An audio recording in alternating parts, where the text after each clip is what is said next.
প্রিয় শিক্ষার্থীরা,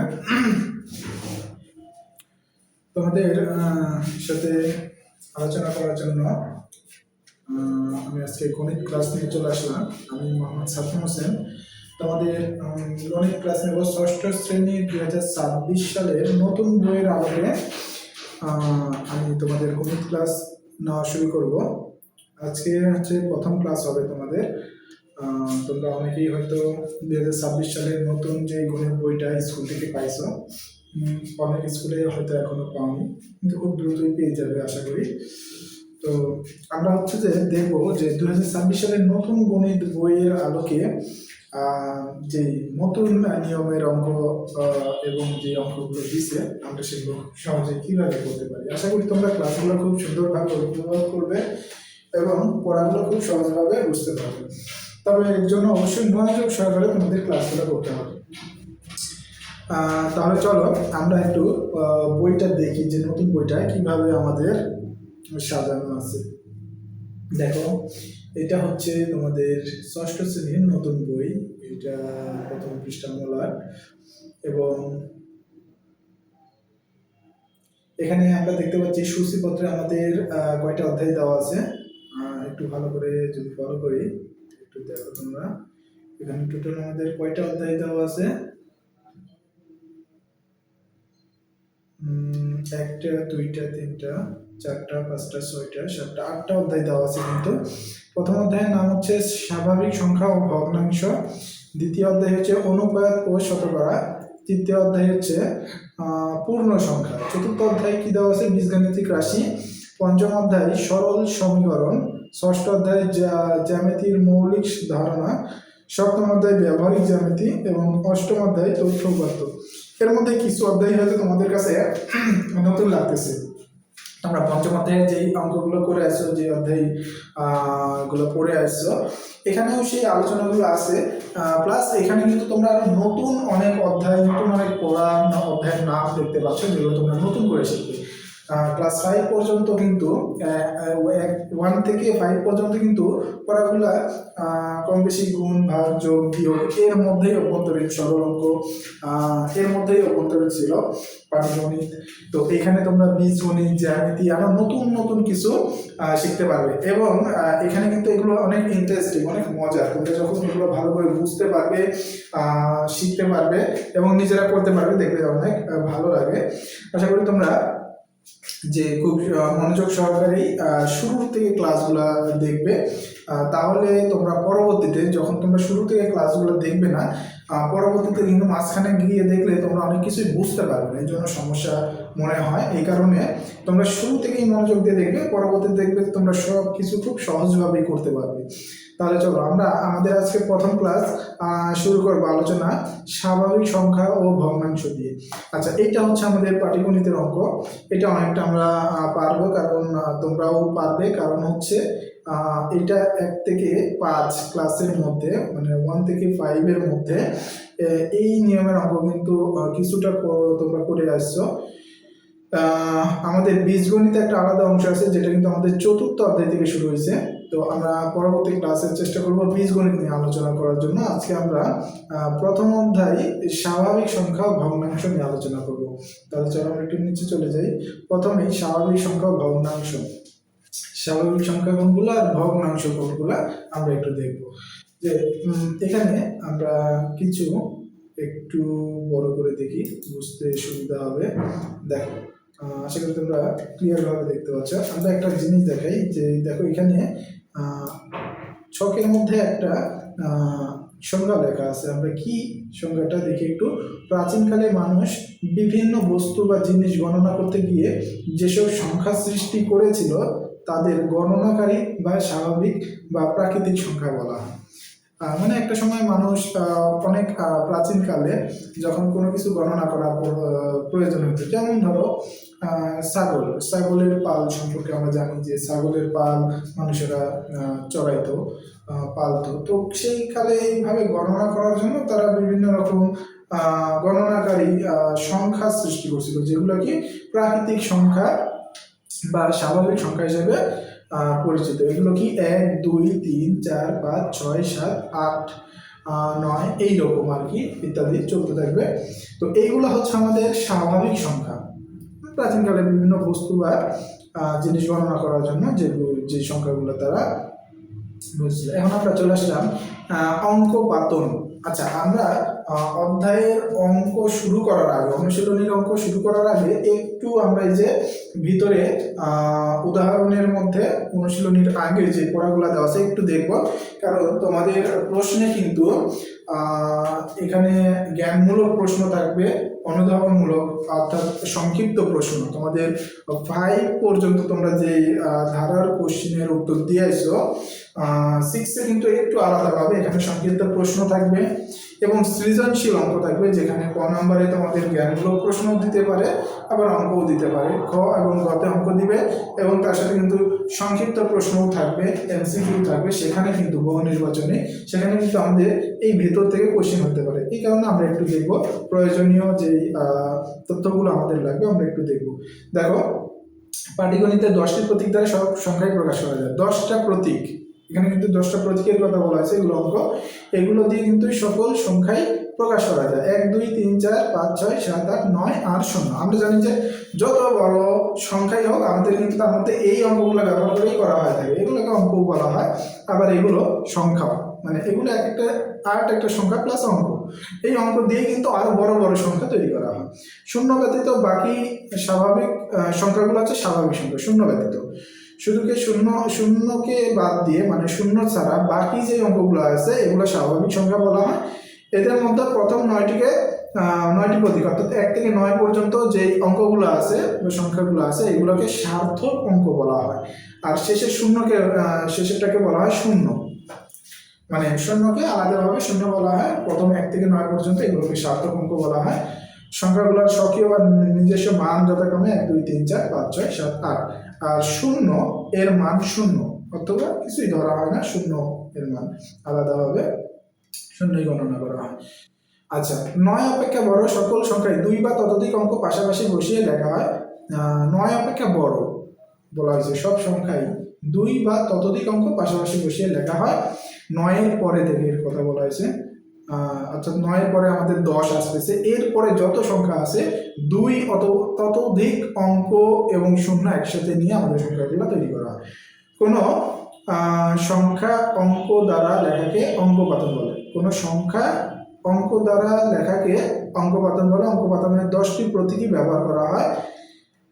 10 ভিত্তিক বলে সংখ্যার প্রকাশের রীতিকে দশমিক বা 10 গুণোত্তর রীতিও বলা হয়। এইগুলো হচ্ছে যে সংখ্যা আমাদের বহু নির্বাচনী বা জ্ঞানমূলকে আসতে পারে। এগুলো অবশ্যই তোমরা একটু বাসায় মনোযোগ সহকারে পড়ে নেবে। আমরা গুরুত্বপূর্ণ যে অংশগুলো ওগুলো কিন্তু আমরা দেখে আসছি। আচ্ছা, এখন আমরা চলে আসি সংখ্যা আমরা কিভাবে গণনা করব। আমরা কিভাবে সংখ্যা কথায় লিখবো, গণনা করব, হিসাব করব, সেটার একটা নিয়ম কিন্তু আমরা কম বেশি সবাই জানি। একক, দশক, শতক, হাজার, অযুত, লক্ষ, নিযুত, কোটি, আমরা এই হিসাবে গণনা করি এবং সংখ্যাগুলোর মানগুলো প্রকাশ করি। আমরা কিন্তু এটা আগেও দেখে আসছি। এখানে কিন্তু আমাদের প্রথম ঘর হচ্ছে একক, প্রথম সর্বডানে থাকে একক স্থানীয়, তারপরে দশক স্থানীয়, তারপরে শতক স্থানীয়।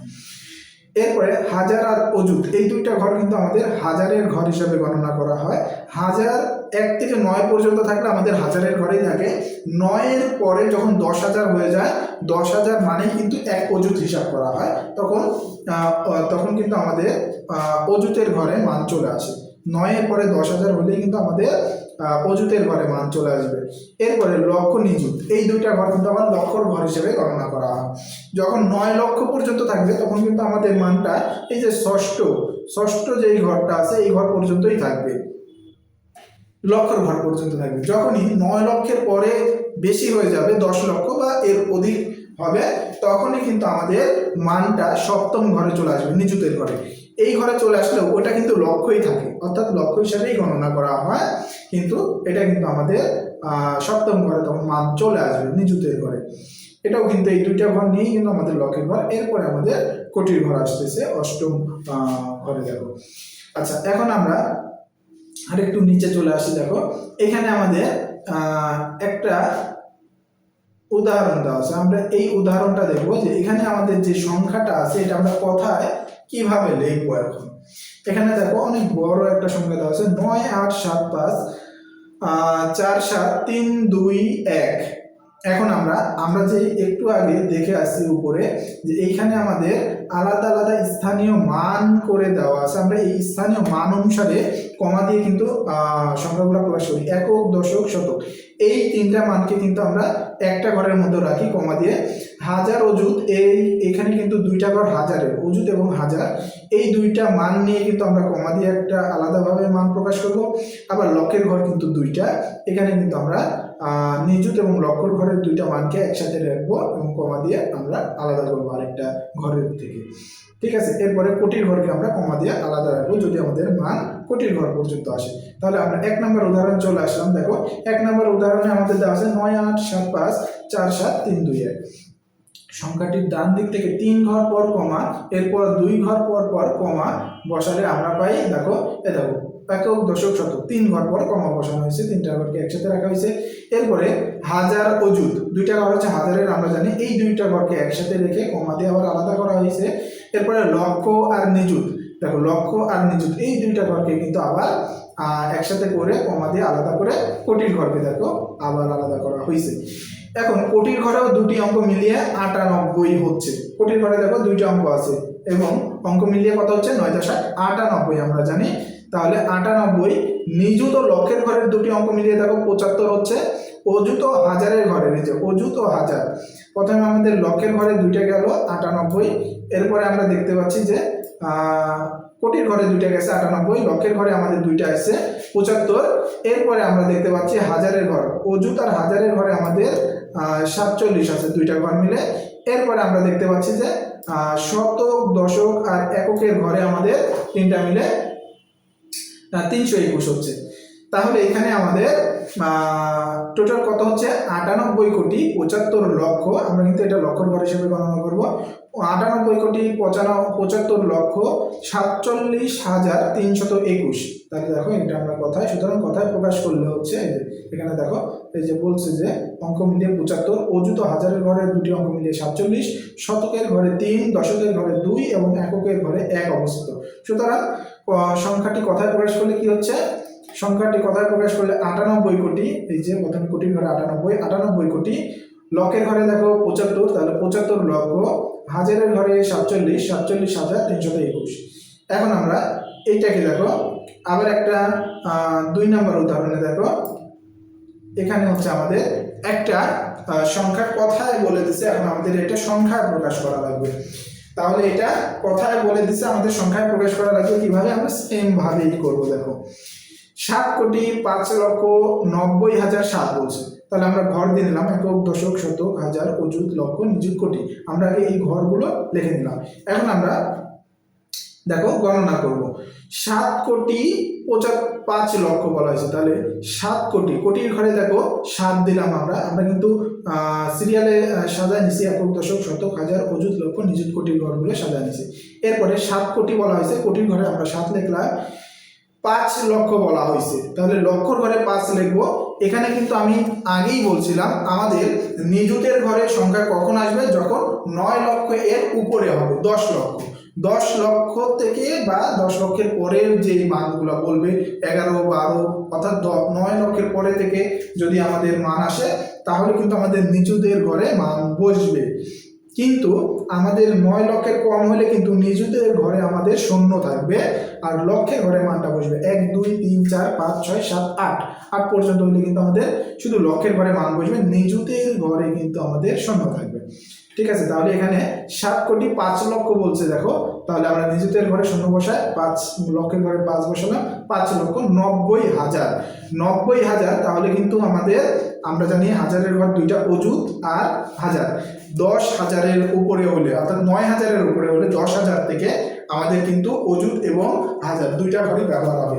কিন্তু যদি লক্ষের মতন একই রকম যদি 9,000 পর্যন্ত হয় তাহলে কিন্তু অযুতের ঘরে আমাদের শূন্য বসবে, আর হাজারের ঘরে 9 পর্যন্ত হলে 1, 2, 3, 4, 5, 6, 7, 8, 9 পর্যন্ত হলে শুধু হাজারের ঘরে মানটা বসবে, অযুতের ঘরটা শূন্য বসবে। যদি 9,000-এর উপরে হয় তাহলে অযুতের ঘর এবং হাজারের ঘর দুইটা ঘরেই মান বসবে আমাদের। এখন আমাদের এখানে কিন্তু 90,000 বলছে, যেটা ৯,০০০-এর ওপরে, অর্থাৎ অযুতের ঘরে ৯০,০০০, ৯, ১০, ০। আচ্ছা, ৯ ১০-এ ৯০, তাই না? ৯ ০ ৯০ হয়, তাহলে আগে ৯ আসতেছে অযুতের ঘরে ৯, এরপরে হাজারের ঘরে ০, তাহলে দুইটা মিলে কিন্তু আমাদের ৯০ হলো। অযুত আর হাজার দুইটা ঘর মিলে কিন্তু আমাদের ৯০ হতে হবে। তাহলে কিন্তু আমাদের দেখো অযুত এবং হাজারের ঘর মিলে কিন্তু আমাদের ৯০ হয়েছে। আমি একটু মার্ক করে দেখাই দিই।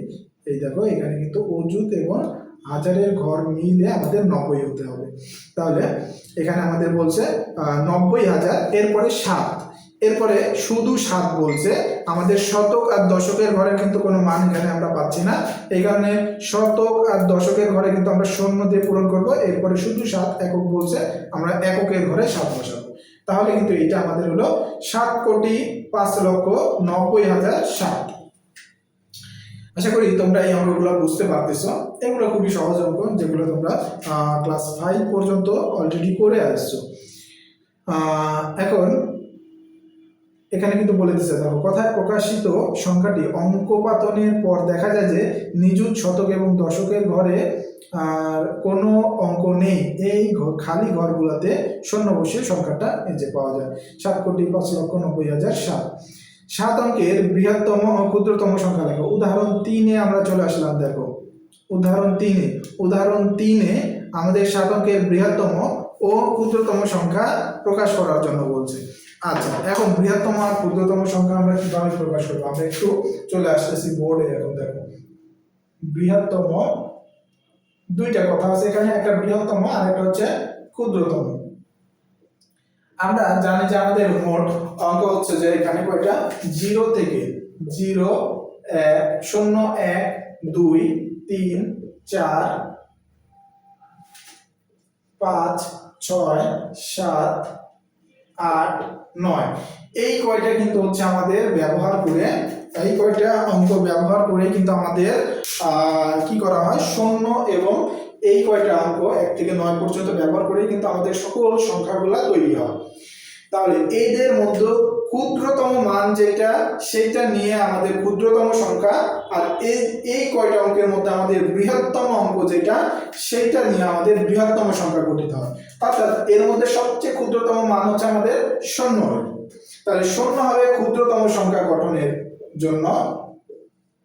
আমরা তাহলে ক্ষুদ্রতম সংখ্যা গঠন করব কি দিয়ে? 0 দিয়ে। যেহেতু এই 10টার মধ্যে আমাদের সবচেয়ে ক্ষুদ্রতম মান হচ্ছে 0, তাহলে 0 দিয়ে আমাদের ক্ষুদ্রতম সংখ্যা গঠিত হবে। এই 10টার মধ্যে আমাদের সবচেয়ে বৃহত্তম অঙ্ক হচ্ছে 9, তাহলে বৃহত্তম অঙ্ক দিয়ে গঠিত হবে আমাদের বৃহত্তম সংখ্যা। এটা আমরা খুব সবসময় মনে রাখবো যে এই 10টার মধ্যে সবচেয়ে ক্ষুদ্রতম মান 0, এই কারণে 0 দিয়ে আমাদের ক্ষুদ্রতম সংখ্যা গঠিত হবে। আর সবচেয়ে বৃহত্তম অঙ্ক হচ্ছে আমাদের 9, তাহলে 9 ব্যবহার করলে আমাদের সবচেয়ে বৃহত্তম সংখ্যা ব্যবহৃত হবে। এখন আমাদেরকে বলছে 7 অঙ্কের বৃহত্তম সংখ্যা। তাহলে 7 অঙ্কের বৃহত্তম সংখ্যা যদি আমরা তৈরি করি, তাহলে 7টা 9 হবে, 1 2 3 4 5 6 7। এটা হচ্ছে আমাদের 7 অঙ্কের বৃহত্তম সংখ্যা। 7 অঙ্কের বৃহত্তম সংখ্যা। এখন আমাদেরকে আবার বলছে যে ক্ষুদ্রতম সংখ্যা, তার মানে আমাদের 7 অঙ্কের ক্ষুদ্রতম সংখ্যা, তাহলে আমাদের কি হবে, 1 2 3 4 5 6 7। আচ্ছা, আমরা 7টা শূন্য বসালাম। একক যদি আমরা এটাকে একটা সংখ্যা বলি তাহলে ভুল হবে, কারণ এটার কোনো মান নেই। 7টা শূন্য বসালে তার কোনো মান নেই। এই জন্য 7 অঙ্কের ক্ষুদ্রতম সংখ্যা তৈরি করতে গেলে 7টা শূন্য না দিয়ে আমরা প্রথমে একটা 1 লিখবো, কারণ আমাদের সবচেয়ে ক্ষুদ্রতম মান প্রকাশ করে হচ্ছে 1। এই কারণে 1 কে আমরা সামনে দিব, বাম পাশে রেখে তারপরে আমরা 6টা শূন্য বসাবো। তাহলে এটা আমাদের 7 অঙ্ক বিশিষ্ট হচ্ছে। দেখো এখন 1 2 3 4 5 6 7, এখন কিন্তু আমাদের তাহলে এটা 7 অঙ্ক বিশিষ্ট সংখ্যা হলো, এবং এটা সবচেয়ে ক্ষুদ্রতম সংখ্যা। সবচেয়ে ক্ষুদ্রতম মান 1 কে আমাদের সামনে দিতে হবে, না হলে কোনো মান আসবে না। এই কারণে আমাদের 1 সামনে দিয়ে এরপরে আমরা 6টা শূন্য বসালে এটা 7 অঙ্কের ক্ষুদ্রতম সংখ্যা হবে। একইভাবে আমাদের সকল ক্ষুদ্রতম এবং বৃহত্তম সংখ্যাগুলো কিন্তু গঠন করা লাগবে। তাহলে দেখো এখানে বলে দিছে 3 নম্বরে, একটু নিচে সমাধানে দেখো আমরা দেখি এখানে কি লেখা আছে। 1 অঙ্কের বৃহত্তম সংখ্যা 9, অঙ্কপাতনের যে কোনো অবস্থানে 9 এর স্থানীয় মান বৃহত্তম হবে, অর্থাৎ 9 বৃহত্তম হবে সকল সংখ্যা তৈরি করার ক্ষেত্রে। সুতরাং 7টি 9 পরপর লিখলেই 7 অঙ্কের বৃহত্তম সংখ্যা পাওয়া যাবে। এই দেখো এখানে দিছে 1 2 3 4 5 6 7। দেখো আবার ক্ষুদ্রতম অঙ্ক হলো শূন্য, পরপর 7টি শূন্য লিখলে সংখ্যাটা শূন্যই থাকে। এই যে যেটা বললাম যে 7টা শূন্য যদি আমরা লিখি তাহলে তার কোনো মান থাকে না, শুধু শূন্যই প্রকাশ হয়। সুতরাং সর্ববামে সার্থক ক্ষুদ্রতম অঙ্ক, এই কারণে সর্ববামে সার্থক একটা অঙ্ক আমাদের নিতে হবে। শূন্য কিন্তু আমাদের সার্থক অঙ্ক না, আমরা দেখছি যে সার্থক অঙ্ক হচ্ছে আমাদের 1 থেকে 9 পর্যন্ত। এই কারণে একটা সার্থক অঙ্ক আমাদের ব্যবহার করতে হবে এবং সবচেয়ে ক্ষুদ্রতম সার্থক অঙ্ক 1, তাই ক্ষুদ্রতম সংখ্যার ক্ষেত্রে আমরা 1 কে সামনে রাখবো। সুতরাং সর্ববামে সার্থক ক্ষুদ্রতম অঙ্ক 1 লিখে ডানে পরপর 6টি শূন্য বসালে ক্ষুদ্রতম সংখ্যা পাওয়া যাবে। তাহলে এই যে 1 বসায় তারপরে ডানে আমরা 6টা শূন্য বসালে এটা কিন্তু আমাদের ক্ষুদ্রতম সংখ্যা হলো। এখন দেখো তাহলে এই হচ্ছে আমাদের ক্ষুদ্রতম এবং বৃহত্তম সংখ্যা নির্ণয় করার পদ্ধতি। উদাহরণ 4 দেখো, উদাহরণ 4-এ এখন কি বলছে, একই অঙ্ক মাত্র একবার ব্যবহার করে 8 0 7 5 3 4 অঙ্কগুলো তারা 6 অঙ্কের বৃহত্তম ও ক্ষুদ্রতম সংখ্যা গঠন করে। আচ্ছা, একই অঙ্ক একবার ব্যবহার করতে পারবো, অর্থাৎ এখানে যে কয়েকটা অঙ্ক দেওয়া আছে দেখো 8 0 7 5 3 4, এই কয়টা অঙ্কের মধ্যে আমাদের সবগুলো অঙ্ক মাত্র একবার করে ব্যবহার করতে পারবো আমরা, একবারের বেশি ব্যবহার করা যাবে না। একবার করে ব্যবহার করে একবার বৃহত্তম সংখ্যা নির্ণয় করতে হবে, আবার একবার ক্ষুদ্রতম সংখ্যা গঠন করতে হবে। এখন তাহলে আমরা বৃহত্তম অঙ্ক নির্ণয় করতে গেলে আমরা জানি যে সর্ববামে আমাদের সবচেয়ে বড় সংখ্যাটা রাখা লাগবে, এরপরে পর্যায়ক্রমিকভাবে আমাদের ছোট সংখ্যাগুলা বসবে। সর্ববামে কিন্তু সব থেকে বড় অঙ্কটা আগে রাখতে হবে, সার্থক অঙ্কটা, এরপরে তার ছোট সার্থক অঙ্ক, তারপরে তার ছোট সার্থক অঙ্ক, এইভাবে সাজাইলে কিন্তু আমাদের বৃহত্তম সংখ্যা গঠন হবে। একইভাবে ক্ষুদ্রতম সংখ্যার ক্ষেত্রেও সর্ববামে সবচেয়ে ক্ষুদ্রতম অঙ্ক যেটা সেটা রাখতে হবে, এরপরে পর্যায়ক্রমিকভাবে তার চেয়ে একটু বড়, তারপরে তার চেয়ে একটু বড় অঙ্কটাকে আমাদের ওই সার্থক অঙ্কটাকে বসিয়ে আমাদের ক্ষুদ্রতম সংখ্যা গঠন হবে। তাহলে এই অঙ্কগুলোকে আগে আমরা সাজাই নিই, কোনটা বড়, এরপরে পর্যায়ক্রমিকভাবে ছোট। বৃহত্তম সংখ্যা নির্ণয়ের জন্য সবচেয়ে বড় অঙ্কটাকে আমরা আগে রাখবো 8 0 7 5 3 4, এর মধ্যে দেখো 8 হচ্ছে সর্ববৃহৎ অঙ্ক, তাহলে 8কে আমরা সর্ববামে রাখতেছি, এরপরে 7, এরপরে 5, এরপরে 4, এরপরে 3, এরপরে দেখো 0। তাহলে এইটা হচ্ছে বৃহত্তম অনুসারে আমরা সাজাইছি। তাহলে এই অনুসারে মানগুলো বসালে আমরা কিন্তু বৃহত্তম সংখ্যা পাবো। তাহলে বড় থেকে ছোট, দেখো বড় থেকে পর্যায়ক্রমিকভাবে ছোট, বড় থেকে ছোট ক্রমে অঙ্কপাতন করলেই বৃহত্তম সংখ্যাটি পাওয়া যাবে। তার মানে বৃহত্তম সংখ্যাটা আমাদের কি হবে, 8 7 5 4 3 0, এইভাবে আমরা সাজানোর পরে আমরা বড় অঙ্কটা পাচ্ছি। এখন এটা আমরাকে আলাদা করবো কিভাবে, একক দশক শতক এই 3টা ঘর নিয়ে আমরা কমা দিব, তারপরে হাজার অযুত এই 2টা ঘরকে আমরা একসাথে করে তারপরে কমা দিব। আমরা জানি যে আমাদের অঙ্কটাকে সংখ্যাটাকে কিভাবে সাজাইতে হয়, তো ঠিক আমরা সেইভাবে সাজাবো। একক দশক শতক 3 ঘরকে নিয়ে আমরা একটা কমা দিলাম, এরপরে হাজার আর অযুতের ঘরকে আমরা একত্র করে একটা কমা দিলাম, এরপরে আমাদের শুধু 8 আছে, আমরা কমা দিয়ে আলাদা করলাম। তাহলে এখানে আমাদের কি আসতেছে দেখো, কত ঘর পর্যন্ত, একক দশক শতক হাজার অযুত লক্ষ, লক্ষর ঘর পর্যন্ত আসতেছে 8 পর্যন্ত, তাহলে 8,75,430, এটা হচ্ছে আমাদের বৃহত্তম সংখ্যা।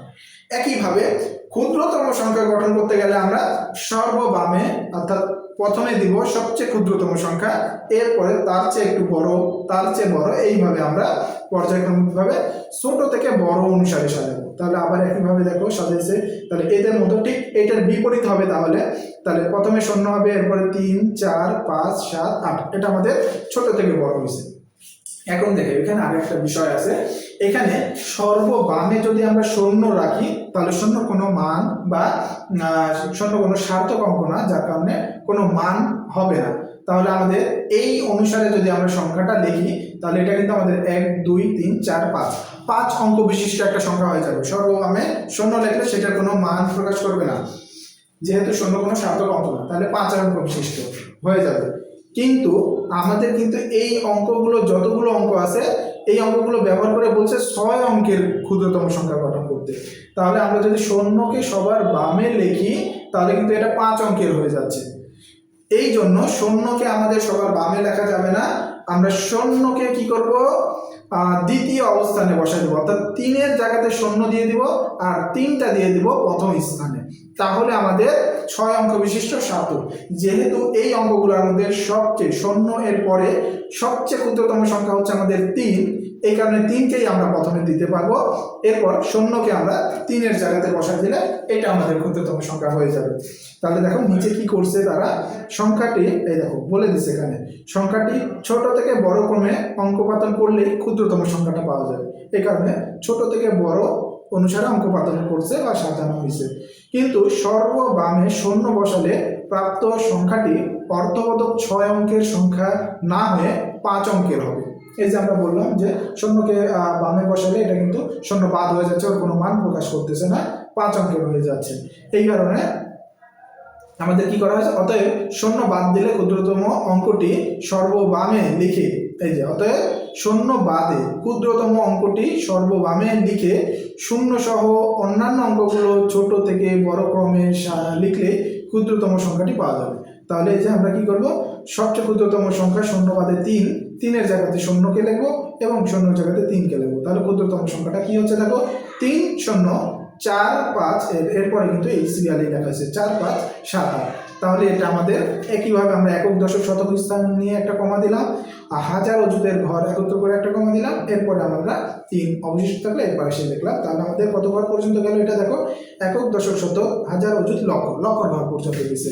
তাহলে আমরা কত বলবো, 3,04,578। আমরা কিন্তু ঠিক একইভাবে আমাদের আরো অনেক অঙ্ক দিয়ে আমাদের অনেক ক্ষুদ্রতম বৃহত্তম অঙ্ক সাজানোর প্রশ্ন আসবে। আমরা ঠিক একইভাবে অঙ্ক পাতনের মাধ্যমে আগে সাজায় নেব, বৃহত্তম হলে বৃহত্তম ভাবে বড় থেকে ছোট অনুসারে সাজায় নেব, আর ক্ষুদ্রতম বললে ছোট থেকে বড় অনুসারে সাজায় নেব। এবং যদি ক্ষুদ্রতম সংখ্যার ক্ষেত্রে আমাদের 0 চলে আসে তাহলে কিন্তু আমরা এইখানে যে যেমন প্রক্রিয়া 0কে দ্বিতীয় অবস্থানে দিয়ে দ্বিতীয় অবস্থানে একটা প্রথম অবস্থানে 3 লিখে গঠন করছি, একইভাবে আমরা পরবর্তী অন্যান্য প্রশ্নের ক্ষেত্রেও করব। আশা করি তোমরা এটা বুঝতে পারছো। এবং এটা একটু এগুলো অঙ্ক যেগুলো উদাহরণ থেকে বলতেছি এগুলো তোমরা কিন্তু খাতায় নিজেরা প্র্যাকটিস করবে, আবার না দেখে নিজেরা প্র্যাকটিস করবে, ট্রাই করবে, নোট করে রাখবে। পরবর্তীতে কিন্তু এগুলো তোমরা অন্যান্য প্রশ্নের ক্ষেত্রে সহজ সুবিধাজনক হবে তোমাদের জন্য। যখন অন্যান্য অঙ্ক করবে এগুলো দেখে নিলে তোমরা খুব সহজেই করতে পারবে, বুঝতে পারবে। এখন দেখো আমরা 1.3-এ আন্তর্জাতিক গণনা পদ্ধতি, এটা গেল আমাদের দেশীয় গণনা পদ্ধতিতে আমরা যে 5 লক্ষ 10 লক্ষ 15 লক্ষ 20,000 যে গণনা করতেছি, এইভাবে কিন্তু আমাদের এই যে উপরের যে প্রক্রিয়াটা আমরা দেখে আসছি, একক দশক শতক হাজার অযুত লক্ষ নিযুত কোটি, যেখানে আমরা হাজারের ঘরে অযুত এবং হাজার দুইটা ব্যবহার করি, এবং লক্ষের ঘরে আমরা নিযুত এবং লক্ষ দুইটা ব্যবহার করি। এটা কিন্তু আমাদের দেশীয় গণনা পদ্ধতি। আন্তর্জাতিকভাবে যদি আমরা গণনা করি, আন্তর্জাতিকভাবে কিন্তু গণনার ক্ষেত্রে আমাদের মিলিয়ন, বিলিয়ন, হাজার এইভাবে গণনা করা হয়। 5 মিলিয়ন, 10 মিলিয়ন, 15 মিলিয়ন, 20 মিলিয়ন এইভাবে গণনা করা হয়। অর্থাৎ এখানে আমাদের কিন্তু মিলিয়ন শব্দটা ব্যবহার করা হয়, বিলিয়ন শব্দটা ব্যবহার করা হয়। এখন আমরা দেখবো যে মিলিয়ন এবং বিলিয়নের হিসাবটা কিভাবে করা হয়। দেখো একটু মনোযোগ সহকারে দেখো, তাহলেই আসলে বুঝতে পারবে। এখানে দেখো এই পদ্ধতিতে একক থেকে মিলিয়ন পর্যন্ত স্থানগুলো নিচে সাজানো হলো। তাহলে আমরা যেইভাবে সাজাইছি দেশীয় পদ্ধতিতে, ঠিক একইভাবে আমরা একক দশক শতক পর্যন্ত লিখবো। একক দশক শতক পর্যন্ত সেম ভাবে লিখবো, হাজার, এরপরে মিলিয়ন, এরপরে বিলিয়ন লিখবো। এখন আমাদের এককের ঘরে একটা মান, দশকের ঘরে একটা মান, শতকের ঘরে একটা মান। হাজারের ঘরে আমাদের দেশীয় পদ্ধতিতে 2টা মান ছিল, আমরা দেখছি অযুত আর হাজার, কিন্তু আন্তর্জাতিক হিসাবে হাজারের ঘরে 3টা মান আসবে, অর্থাৎ 3টা অঙ্ক নিয়ে হাজারের ঘর। একইভাবে পরবর্তী ঘর মিলিয়ন, মিলিয়নও 3টা অঙ্ক নিয়ে আমাদের মিলিয়নের ঘর।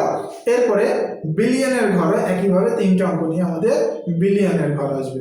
আমরা এটাকে যদি ছক অনুসারে সাজাই তাহলে দেখো ঠিক এইরকম হবে। এইটা হবে আমাদের আন্তর্জাতিক ভাবে যে গণনা করা হয় তার স্থানীয় মান অনুসারে সাজানো একটা ছক। তাহলে একক দশক শতক 3টা ঘর দেখো, তিনটা আছে, একটা একটা করে অঙ্ক নিয়ে আমাদের তিনটা ঘর হবে, তিনটা স্থানীয় মান, একক, দশক, শতক। এরপরে হাজারের ঘর দেখো তিনটা, এখানে কিন্তু হাজার, অযুত, লক্ষ। লক্ষর ঘরও কিন্তু আমাদের এখানে আন্তর্জাতিক হিসাবের মধ্যে হাজারের ঘরের মধ্যে চলে আসে। অর্থাৎ হাজারের ঘর যে তিনটা অঙ্ক নেওয়া হয়, তাহলে এর মধ্যে কি কি থাকবে? হাজার, অযুত, লক্ষ। এই তিনটা ঘর নিয়ে হচ্ছে আমাদের হাজার গণনা করা হবে। এরপরে লক্ষের পরে নিযুত, কোটি। এরপরের ঘরগুলো দেখো ফাঁকা রাখা হয়েছে, অর্থাৎ এই ঘরগুলোর আর কোনো নাম দেওয়া হয় না, এই ঘরগুলো শুধু কাউন্ট করা হয়, গণনা করা হয়। কোটি পর্যন্ত আমাদের দেশীয় হিসাবে যেহেতু গণনা করার রীতি আছে, এই জন্য আমরা কোটি পর্যন্তই বলতে পারি। কিন্তু এরপরে আন্তর্জাতিক হিসাবে যে গণনা করা হয় সেগুলো মিলিয়ন এবং বিলিয়নে বলা হয়, আর দেশীয় হিসাবে আমাদের কোনো এই স্থানীয় মানগুলোর নাম নেই। তাহলে দেখো নিযুত আর কোটি, তাহলে এই দুই ঘর প্লাস আরো একটা ঘর, মানে আরো একটা ঘর নিয়ে 3 অঙ্ক বিশিষ্ট ঘর আমাদের মিলিয়নের ঘর ধরা হয়। এরপরে তিনটা ঘরে দেখো ফাঁকা আছে, অর্থাৎ দেশীয়ভাবে আমাদের এই তিনটা স্থানীয় ঘরের কোনো নাম নেই।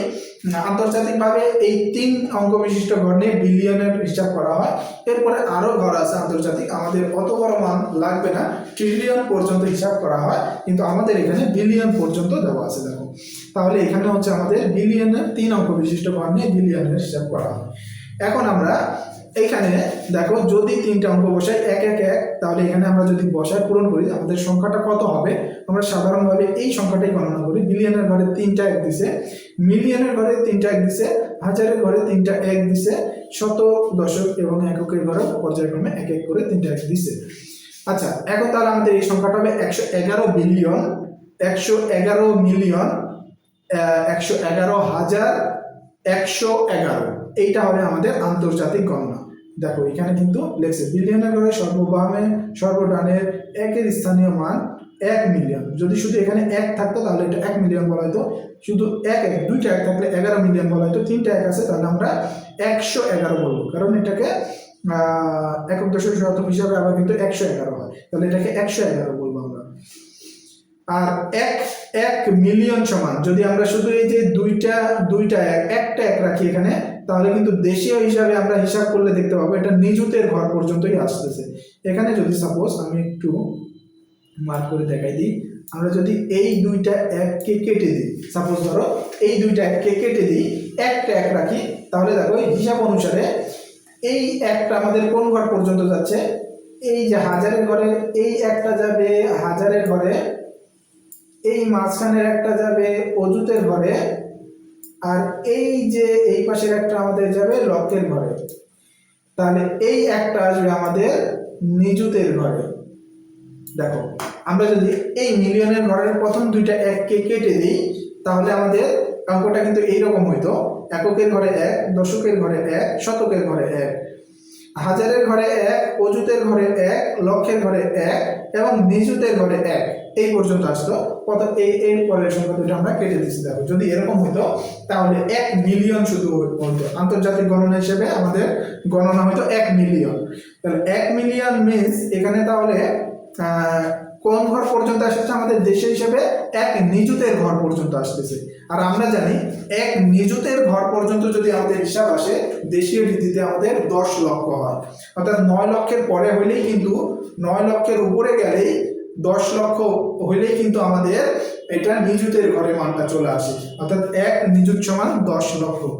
তো 1 নিযুত সমান 10 লক্ষ, 1 মিলিয়ন সমানও কিন্তু আমাদের 10 লক্ষই হচ্ছে, কারণ 10 লক্ষ হইলেই কিন্তু আমাদের নিযুতের ঘরে মান আসতেছে এবং আমরা সেটা মিলিয়নে বলতে পারতেছি।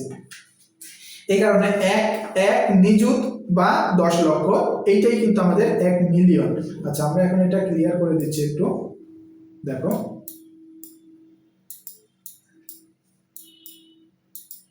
তাহলে এখানে নিচে একটু লক্ষ্য করো, তাহলে এখানে নিচে কি বলা হয়েছে এখন দেখো, মিলিয়ন ঘরে সর্বডানে একের স্থানীয় মান 1 মিলিয়ন, দেশীয় রীতিতে এই ঘরটি হলো নিযুতের ঘর, অর্থাৎ এই ঘরে একের স্থানীয় মান 1 নিযুত বা 10 লক্ষ। তাহলে 1 মিলিয়ন সমান 10 লক্ষ বা 1 নিযুত বলতে পারি আমরা। বিলিয়নের ঘরে সর্বডানের একের স্থানীয় মান 1 বিলিয়ন, কিন্তু বিলিয়নের ঘরে যদি আমাদের 1 আসে তাহলে সেটা 100 কোটি হয়ে যায় আমাদের। দেখো কিন্তু দেশীয় রীতিতে এই ঘরে একের স্থানীয় মান 100 কোটি আসবে, কারণ এইখানে আমাদের দেখো যে কোটির ঘরে আসলে এটা 1 কোটি হয়ে যায়, অর্থাৎ একটা এক যদি আমরা কেটে দিই তাহলে এটা কিন্তু 1 কোটি হয়ে যায়। তো এই যে নিযুতের ঘরে 1, এরপরে কোটির ঘরে 1 আসতো, তাহলে 1 কোটি, এই 1 আর এই লক্ষের ঘরের 1 নিয়ে কিন্তু আমাদের 11 লক্ষ হইতো। কিন্তু আমরা এটাকে আন্তর্জাতিকভাবে কত বলতেছি, 11 মিলিয়ন বলতেছি। তাহলে এই একটা আমরা কেটে দিলাম। যখনই আমাদের বিলিয়নের ঘরে 1 আসবে তখনই এটা আমাদের দেশীয় হিসাব করলে এটা আমাদের 100 কোটিতে পৌঁছাবে। তাহলে 1 মিলিয়ন সমান আমাদের 10 লক্ষ হচ্ছে, আর 1 বিলিয়ন সমান আমাদের 100 কোটি হচ্ছে। এখন দেখো আমরা যদি বিলিয়নটাকে আরো একটু সহজভাবে বোঝাই, তোমরা হয়তো বুঝতে পারবে। দেখো আমি একটু ঘর করে দিচ্ছি, হয়তো তোমরা অনেকেই এখনো বিলিয়নের হিসাবটা বুঝতে পারোনি মনে হয়, তাদের জন্য আমি একটু সহজ করে দিচ্ছি। দেখো আচ্ছা, আমার আরো একটা ঘর আগে দিকে দিয়ে নিই, এরপরে আমি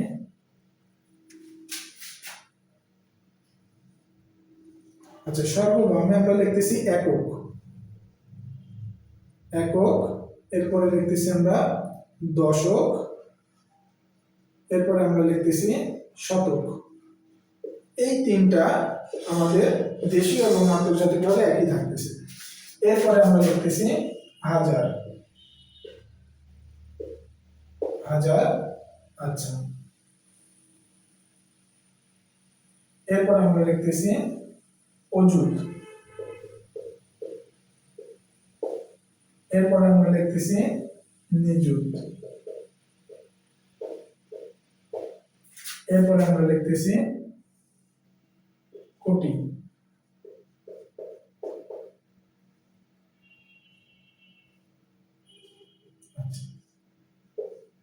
আচ্ছা এরপরের মানগুলো আমরা রাখতেছি পাকা।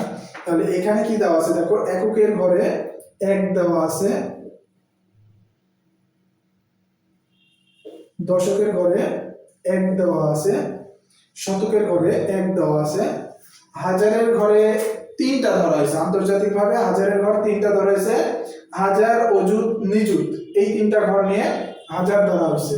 তাহলে দেখো এখানে হাজারের ঘরে 1, অযুতের ঘরে 1 এবং নিযুতের ঘরেও 1। দেখো হাজার, অযুত, ও এখানে একটা ঘর বাদ গেছে, হাজার, অযুত, লক্ষ হবে, লক্ষ, এরপরে নিযুত, এরপরে কোটি। দেখো তাহলে হাজারের ঘরে 1, অযুতের ঘরে 1, লক্ষের ঘরে 1, এরপরে নিযুতের ঘরে দেখো 100, নিযুতের ঘর 3টা আছে, 111 লেখা আছে, তাহলে নিযুতের ঘরে 1 হবে এবং কোটির ঘরেও কিন্তু আমাদের 1। এরপরে কিন্তু আমাদের আরো একটা অতিরিক্ত ঘর দেওয়া আছে। দেখো এই অতিরিক্ত ঘরটাও কিন্তু আমাদের কোটির ঘর, এখানেও কিন্তু 1 দেওয়া আছে। আচ্ছা কোটির ঘরে আমরা 2টা 3টা পর্যন্ত অঙ্ক ধরতে পারি। তাহলে দেখো এখন আমাদের হাজারের ঘরে দেশীয় রীতিতে আমরা হিসাব করলে এটা কিন্তু লক্ষের ঘরটাকে আমরা আলাদা রাখতাম, আর আমরা অযুত আর হাজারের ঘর নিয়ে বলতাম 11,111। কিন্তু এইখানে আমাদের এই 3টা ঘর নিয়ে আসতেছে মিলিয়ন। দেখো তাহলে আমাদের কত মিলিয়ন হচ্ছে, এখানে আমাদের 111 বলতেছি আমরা একসাথে, আর আমরা দেশীয় রীতিতে হিসাব করলে আমরা কি বলতাম 1,11,000। অযুত আর হাজারের ঘর এই দুইটাকে নিয়ে কিন্তু আমরা একসাথে বলতাম 1,11,111। কিন্তু এখানে আমাদের মিলিয়নের ঘর আন্তর্জাতিকভাবে আসলে 111 মিলিয়ন আমরা বলতেছি। একইভাবে এখানে নিযুতের ঘর আর কোটির ঘর, নিযুতের ঘরের পর্যন্ত আসলে আমরা কি বলতাম, দেশীয় রীতিতে আমাদের এই দুইটা কিন্তু আবার 1, অর্থাৎ 11 লক্ষ বলতাম। নিযুত আর লক্ষ মিলে কিন্তু আমরা 11,11,000 বলতাম। কিন্তু এইখানে কিন্তু আন্তর্জাতিক হিসাবে এই দুইটা ভাগ সম্পূর্ণই আলাদা। লক্ষ পর্যন্ত মিলিয়নে চলে গেল, নিযুত থেকে বিলিয়নের হিসাবে চলে আসলো, অর্থাৎ এখানে কিন্তু 1 কোটি, এখানে দেখো এখানে কিন্তু 1,11,00,000 হইতো আমাদের দেশের হিসাবে, কিন্তু এখন এটা আলাদা হওয়ার কারণে এটা আমরা কত বলতেছি, এই ঘরে 1 আসলে 1 বিলিয়ন বলতেছি, 1 বিলিয়ন।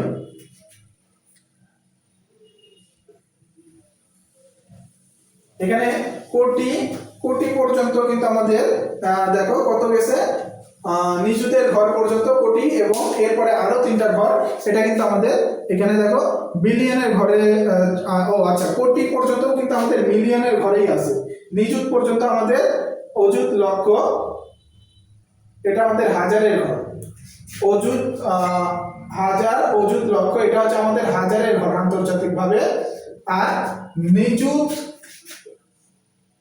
নিযুত কোটি, এবং আরো একটা ঘর নিয়ে হচ্ছে আমাদের মিলিয়নের ঘর, এটা আমাদের এই পাশে হবে, একটু মিস্টেক করছিল, দেখো এটা হাজারের ঘর আসবে ফার্স্টে, এরপরে আসতেছে মিলিয়নের ঘর। তাহলে আমাদের 1,11,000, যেটা আমরা দেশীয় ভাবে কি বলতাম 1,11,111, সেটা এখন আমাদের আন্তর্জাতিক ভাবে কি আসছে 111,000 বলতেছি আমরা।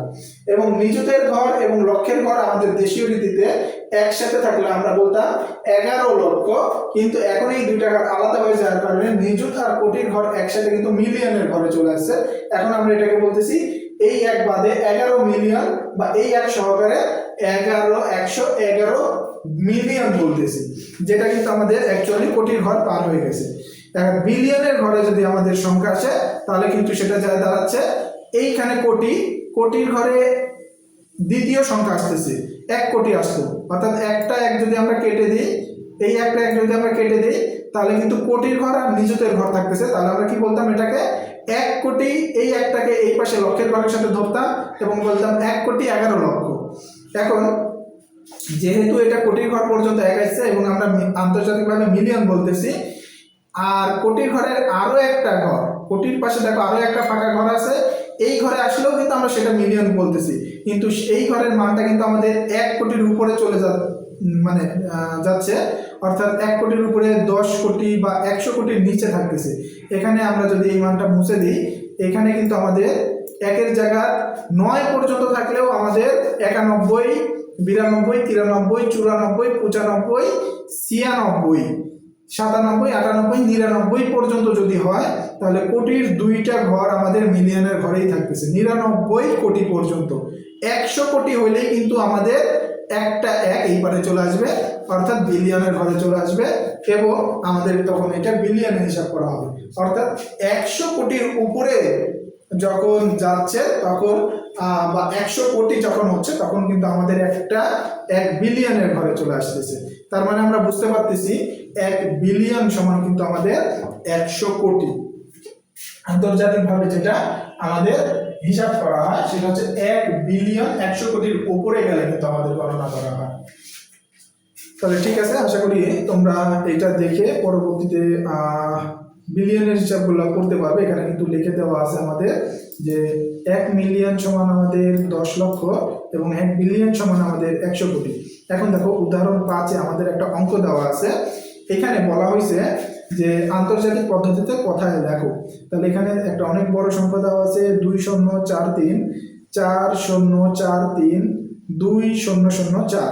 তাহলে এটাকে আমরা সাজাবো। এখন দেখো প্রথম একদম ডান দিক থেকে আমরা নিয়ে আসবো একক শতক, একক দশক শতক। আমরা জানি এই 3টা ঘর নিয়ে আমরা কমা দিয়ে একটা আলাদাভাবে মান প্রকাশ করতে পারবো। তাহলে একক দশক শতক এই 3টাকে নিয়ে আমরা একটা কমা দিলাম। এরপরে আন্তর্জাতিকভাবে কিন্তু আমরা দেখছি কি একক দশক শতকের পরে হাজার, অযুত, লক্ষ, 3টা মান নিয়ে আমাদের হাজারের ঘর হয়। তাহলে দেখো 3টা মান নিয়ে আমরা হাজারের ঘর দিলাম, হাজার, অযুত, লক্ষ। এরপরে আমাদের মিলিয়নের ঘর চলে আসে, নিযুত, কোটি, এবং আরো একটা ঘর সহ আমাদের মিলিয়নের ঘর হিসাব করা হয় 3টা অঙ্ক বিশিষ্ট। তাহলে এই যে 3টা অঙ্ক নিয়ে আমরা মিলিয়ন দিলাম, এরপরে আরো 3টা ঘর নিয়ে আমরা বিলিয়ন দিলাম। তাহলে এখানে আমাদের কত আসতেছে 204 বিলিয়ন 340 মিলিয়ন 432,004। তাহলে কিন্তু এই দেখো 204 বিলিয়ন 340 মিলিয়ন 432,004। এইটা হচ্ছে আমাদের আন্তর্জাতিকভাবে গণনা করা হবে। একইভাবে 5 মিলিয়ন সমান কত লক্ষ, এখন যদি আমাদেরকে কোশ্চিন করা হয় আলাদাভাবে, তাহলে 5 মিলিয়নে কত লক্ষ। আমরা জানি যে 5 মিলিয়ন, দেখো এখানে ক নম্বরে সমাধান করে দেওয়া আছে, 1 মিলিয়ন সমান আমরা জানি 10 লক্ষ, তাহলে 5 মিলিয়ন সমান বেশি হবে 5 গুণন 10 লক্ষ সমান 50 লক্ষ। দেখো একইভাবে 500 কোটিতে কত বিলিয়ন, আমরা জানি যে 100 কোটিতে 1 বিলিয়ন। দেখো ক নম্বরটা 100 কোটিতে 1 বিলিয়ন, তাহলে আমাদের 1 কোটিতে কি হবে, 1/100 বিলিয়ন হবে। আর 500 কোটিতে আমাদের 500/100 বিলিয়ন মানে 5 বিলিয়ন হবে। 100 কোটিতে 1 বিলিয়ন হলে 500 কোটিতে 5 বিলিয়ন হবে। তাহলে দেখো আশা করি উদাহরণ 6-এ তোমরা এই অঙ্কটা বুঝতে পারছো যে এখানে আমরা কিভাবে মিলিয়নে হিসাব করব এবং কিভাবে আমরা বিলিয়নের হিসাবগুলো করব। তোমরা এগুলো একটু পরবর্তীতে না দেখে নিজেরা করার ট্রাই করবে, এবং না বুঝতে পারলে আবার এইখান থেকে দেখে নিতে পারবে, আমার এই ভিডিওটা আবার বারবার দেখতে পারবে এবং অঙ্ক দেখে আবার বুঝে নিয়ে তোমরা করতে পারবে, এবং আশা করি যে তোমরা পরবর্তীতে নিজেরাই খুব সহজে অঙ্কগুলো করতে পারবে। আমরা এখন আলোচনা করব পৃষ্ঠা 6, ষষ্ঠ শ্রেণীর পৃষ্ঠা 6 অনুশীলনী 1.1-এর অনুশীলনীর অঙ্কগুলো নিয়ে। অনুশীলনীর অঙ্কগুলো দেখো আমাদের দিয়ে দেওয়া আছে এখানে 1 নম্বরে কি বলা হয়েছে, নিচের সংখ্যাগুলো অঙ্কে লেখো। নিচের সংখ্যাগুলা অঙ্কে লেখার জন্য বলছে, এখানে কথায় প্রকাশ করে দিছে। দেখো আমরা এখন এগুলো অঙ্কে লিখবো। আমরা অঙ্কে প্রকাশ করার জন্য আগে একটা ছক করে নেব, এরপরে দেখবো যে আমরা খুব সহজেই অঙ্কে প্রকাশ করতে পারবো এখানে। তাহলে আমরা একটা ছক করে নিচ্ছি। দেখো খুব সহজেই আমরা এই পদ্ধতিতে কিন্তু করতে পারবো। আমরা এখন যেই পদ্ধতি, এটা কিন্তু আমরা দেশীয় পদ্ধতিতে করবো। এখানে কিন্তু আমাদের মিলিয়ন বা বিলিয়নের হিসাব বলেনি। যখনই আমাদের কথায় মিলিয়ন বা বিলিয়ন বলবে সেটা কিন্তু আমরা আন্তর্জাতিকভাবে করবো। তখন যতক্ষণ পর্যন্ত আমাদের দেশীয়ভাবে হিসাব করার, কথা প্রকাশ করার লেখা থাকবে ততক্ষণ পর্যন্ত কিন্তু আমরা দেশীয় রীতিতে করবো। তাহলে 1 নম্বরে দেখো আমাদের দেশীয় রীতিতে আমরা গণনা করার জন্য আমরা ঘরগুলো কিভাবে দিয়ে থাকি একটু দেখো।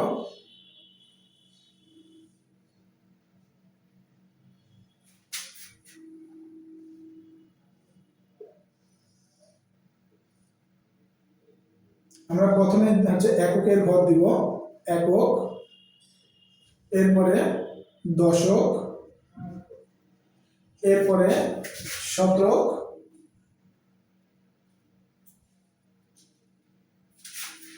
আমরা নিচে আরো একটা ঘর টেনে নিব,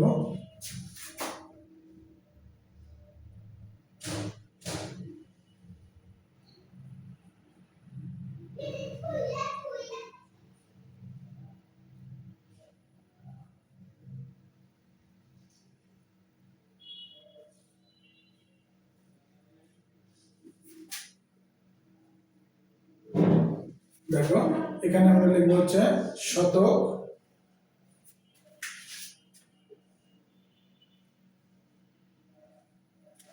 এরপর আমরা লিখব হাজার,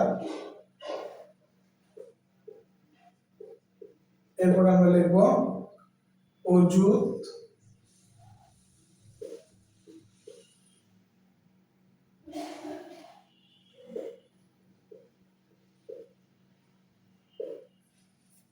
এরপর আমরা লিখব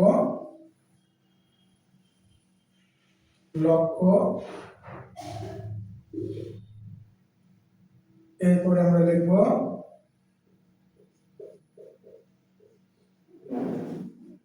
নিযুত, এরপরে আমরা লিখব কোটি। তাহলে দেখো এখন আমাদের দেশীয় রীতিতে একক, দশক, শতক, একক এবং দশকের ঘর মিলে আমরা হচ্ছে যে হিসাব করি সংখ্যা একটা, শতকের ঘরে আমরা একটা অঙ্ক রাখবো। অযুত আর হাজারের ঘর মিলে আমাদের হাজারের ঘর হয়। আমরা জানি অযুত আর হাজার মিলে আমরা হাজার গণনা করব এবং দুইটা ঘর মিলে কিন্তু আমাদের সংখ্যা তৈরি হবে। নিযুত এবং লক্ষের ঘর দুইটা নিয়ে কিন্তু আমাদের লক্ষের ঘর হয়, আমরা জানি দেশীয় রীতিতে। এই দুইটা নিয়ে আমরা লক্ষের ঘর বানাবো। এখন দেখো প্রথমেই আমাদেরকে ক নাম্বার অঙ্কে কত বলছে যে 20,070। এখানে আমাদেরকে 20,070, 30,008, 55,400 তিনটা সংখ্যার কথা বলছে। 20,070 বলছে প্রথমে, এরপরে 30,008 বলছে, 55,400 বলছে। তাহলে আমরা 20,070 আগে নির্ণয় করি। 20,000 বলছে আমাদের, কিন্তু এখানে 20,000 মানে 9,000-এর উপরে, অর্থাৎ 10,000 হলেই কিন্তু আমরা 10,000 বা 10,000-এর পরে থেকে মান হলে কিন্তু আমরা জানি যে অযুতের ঘর থেকে মান বসাইতে হবে। তাহলে 20,000 বলছে, আগে 20, 2 আর 1000-এর ঘরে শূন্য বসালে কিন্তু আমাদের 20 আসতেছে। তাহলে অযুতের ঘর নিয়ে কিন্তু আমাদের 20 হচ্ছে। অযুতের ঘরে 2 এবং 1000-এর ঘরে শূন্য বসালে কিন্তু আমাদের 20,000 গণনা হবে। 20,070 বলছে, অর্থাৎ শতকের ঘরে কিছু বলেনি, শতকের ঘরে তাহলে আমাদের শূন্য বসবে এবং 70 বলছে। দেখো 20,070 অর্থাৎ 7 10-এ 70, 7 দশকের ঘরে এককের ঘরে শূন্য, 7 10-এ 70। তাহলে আমাদের কিন্তু 20,070 সংখ্যাটা এইভাবে হবে।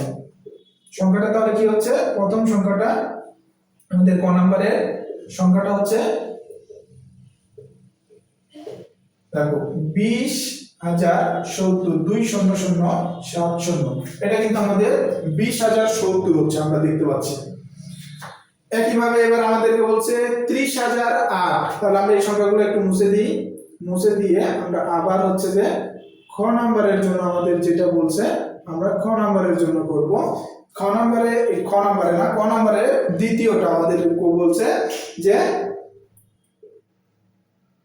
ক নম্বরের দ্বিতীয়টা আমাদেরকে বলছে 30,008।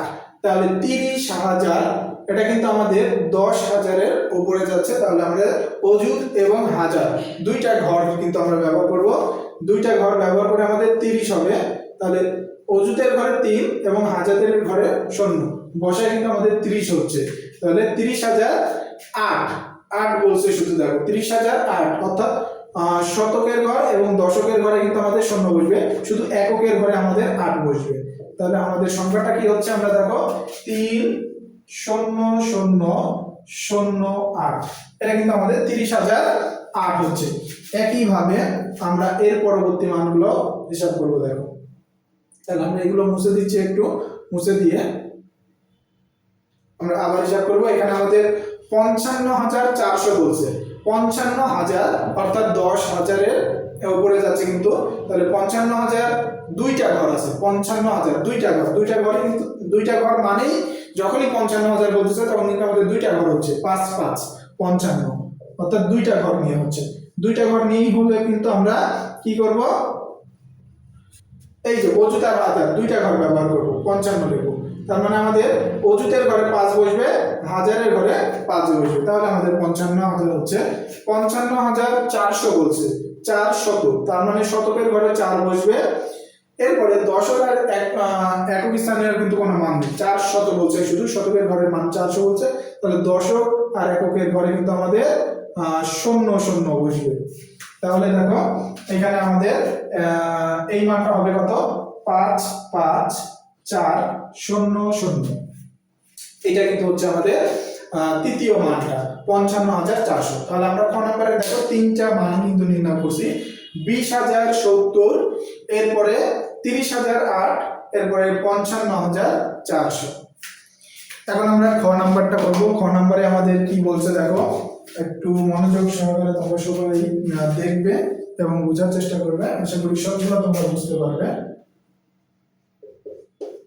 আমরা এই মানগুলো মুছে দিচ্ছি, মুছে দিয়ে আমরা আবার খ নম্বরের সংখ্যাটা প্রকাশ করব।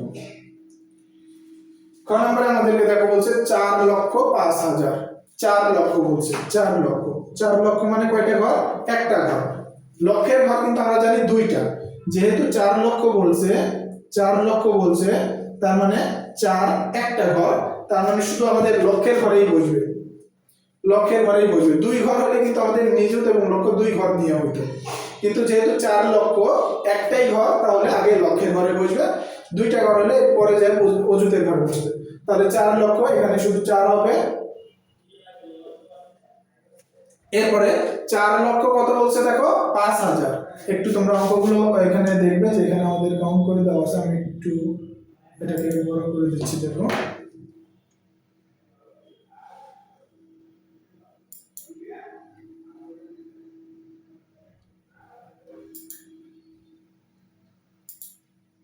দেখো এখানে আমাদের খ নম্বরে কত বলছে, 4,05,000।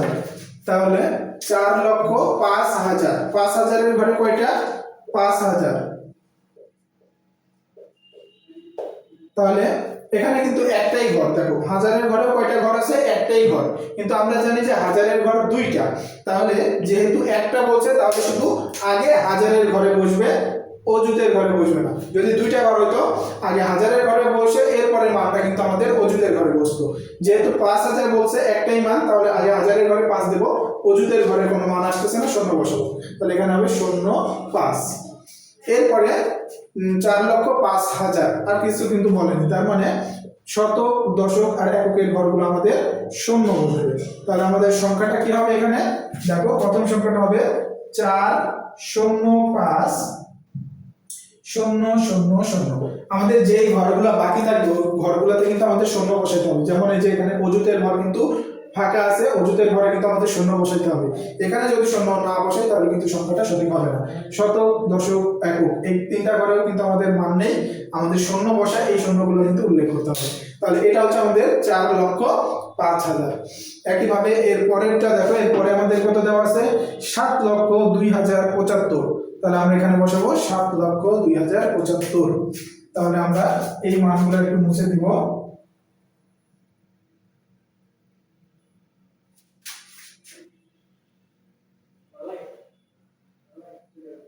তাহলে এখানে দেখো কত বলছে, 7 লক্ষ বলছে। তাহলে 7 লক্ষ কিন্তু আমাদের একটা ঘর, 7 লক্ষ। দেখো এখানে আমাদের 7 লক্ষ, তাহলে লক্ষের ঘরে কয়টা ঘর আসতেছে, একটা ঘর আসতেছে। তার মানে একটা ঘর আসলে প্রথমে আমরা লক্ষের ঘরে বসাবো 7, দুইটা আসলে কিন্তু আমাদের নিযুত সহকারে বসতো। তাহলে 7 লক্ষ, 7 বসালাম লক্ষের ঘরে। এরপর 7,02,000 বলছে, দেখো 7,02,000। আচ্ছা এরপরে 2,000 মানে কয়টা ঘর আমাদের, 2,000 একটা মান, অর্থাৎ একটা ঘর। তাহলে আগে হাজারের ঘরে বসাবো 2, তাহলে অযুতের ঘরে কিন্তু কিছু থাকতেছে না, অর্থাৎ শূন্য বসবে, তাহলে 0,2 হবে। শতকের ঘর, দশকের ঘর এবং এককের ঘরের কিন্তু কোনো মান নাই। 7,02,000 ও আছে, 7,02,075 বলছে, শতকের ঘরে কোনো মান নাই। 7,02,000, এরপরে কিন্তু কোনো কত শত বলা হয়নি, অর্থাৎ শতকের ঘর মান 0 যাবে, কত শ এটা কিন্তু বলা হয়নি। 7,02,075 বলা হয়েছে ডাইরেক্ট, তার মানে 7, 10, 5, 75, 7 এবং 5 একসাথে হবে আমাদের। তাহলে আমাদের সংখ্যাটা কত হচ্ছে দেখো, 7,02,075। এটা হচ্ছে আমাদের 7,02,075। একইভাবে আমরা এরপরে দেখো, এটা আমাদের ক নম্বরে এই দুইটা অঙ্ক দেওয়া ছিল, আমরা দুইটাই নির্ণয় করছি। আমরা কিন্তু এইভাবে খুব সুন্দরভাবে স্থানীয় মানগুলা দেখে দেখে বসে কিন্তু আমরা এখানে সংখ্যাগুলো নির্ণয় করতে পারবো। খাতায় কিন্তু অবশ্যই তোমরা প্রত্যেকটা এই সব প্রত্যেকটা অঙ্কের জন্য কিন্তু এই সবগুলো আলাদাভাবে খাতায় করে নিবে, তাহলে সুবিধা হবে। আচ্ছা এরপরে আমাদের গ নম্বরে দেখো, গ নম্বরে আমরা প্রত্যেকটা নির্ণয় করে দেখবো। এখান থেকে গ নম্বরে আমাদের কি প্রশ্ন করা হয়েছে, আমরা মানগুলো একটু মুছে দিয়ে আবার গ নম্বরের প্রশ্নটা দেখব।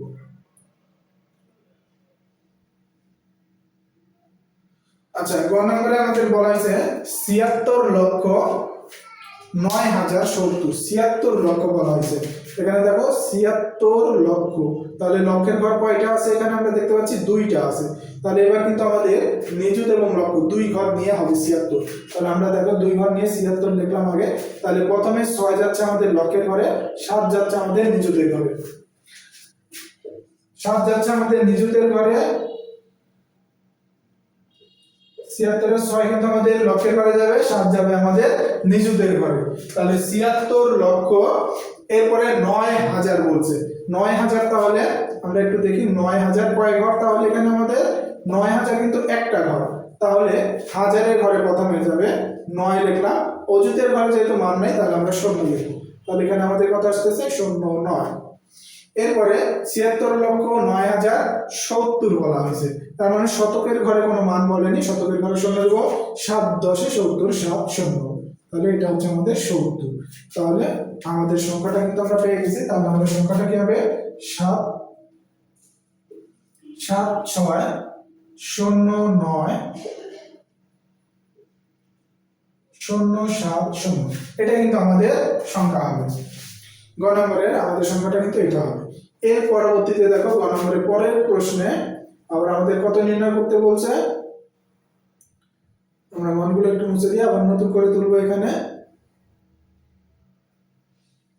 গ নম্বরে আমাদেরকে বলছে ৩০,৯০৪, ৩০,৯০৪। তাহলে ৩০ লক্ষ বলছে, ৩০ লক্ষ কয়টা ঘর দেখো এখানে? ৩০ লক্ষ হচ্ছে যে দুইটা ঘর, তাহলে আমাদের লক্ষের কিন্তু দুইটা ঘর আসবে। এখানে আমরা কত লিখব? ৩০। তাহলে ৩ যাবে আমাদের নিযুতের ঘরে, শূন্য যাবে আমাদের লক্ষের ঘরে। ৩০,৯০৪। আচ্ছা, ৩০ লক্ষর পরে আমাদের শতকের ঘরে চলে আসছে, ৩০,৯০০ বলা হয়েছে। তার মানে অযুত আর হাজারের ঘরে কিন্তু আমাদের কোনো মান নাই, দুইটা শূন্য বসবে অযুত এবং হাজারের ঘরে। ৩০ লক্ষ, এরপরে অযুত আর হাজার শূন্য বসালাম আমরা, ৩০,৯০০ বলা হয়েছে।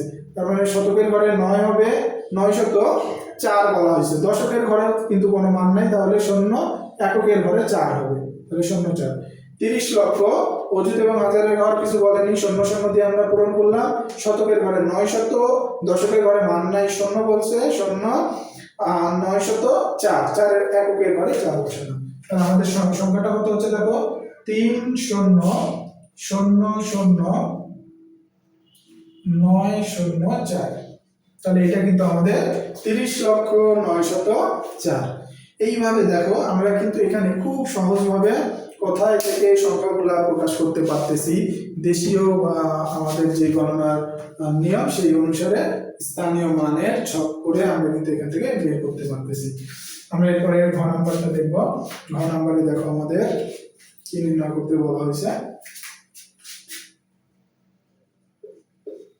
আচ্ছা, ঘ নাম্বারে আমাদের আমরা মানগুলো একটু মুছে দিই।